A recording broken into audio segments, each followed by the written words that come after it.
बाबा, म्हातारपण काय खरं नाही रे बाबा.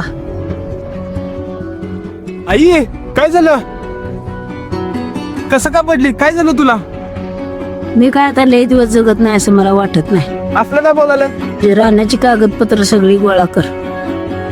मला काय आता जास्त जगू असं वाटत नाही. रान बिन काय, मला जमीन बिमीन काय नको. चल पहिला दवाखान्यात जाऊया. मी काय वर घेऊन जायचे काय जमीन? मी पिकलं पान कधी घरी पडेल सांगता येत नाही. कुणाची बुद्धी कशी आहे ती बी सांगता येत नाही. तो काय, मला काय जमीन महत्वाची नाही, फक्त तू महत्वाची. चल आई पहिला दवाखान्याला जाऊन येऊया. चल पहिला ते घराकडे जाऊया आणि तिथं डॉक्टरांना घेऊन येतो. चल. काय ग मावशे, उड्डीच्या नावावर कळतात काय सगळं जमीन? मी काय चुकीचे केले? माझ्याच पोरग्याच्या नावावर केले मग.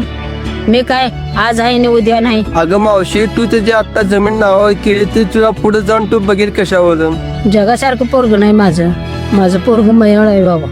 तसं करणार नाही माझं पोरग. माझ्या पोरग्यावर माझा लय विश्वास आहे. मावशे, गटपाटाचं तर कसं झालं माहिती आहे काय? त्याच्या मुलग्याच्या नावावर जमीन केला तर आता खायला तर अन्न नाही.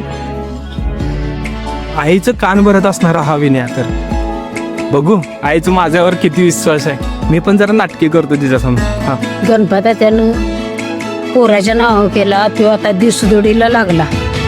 आता नाही मी करत त्याच्या नावावर. तू मग आता मरूस तर माझ्याच नावावर राहणार. मी काय तर ग. अगं आई, डॉक्टरकडे जाऊन आलो. डॉक्टर म्हटले थोड्या वेळात येतो.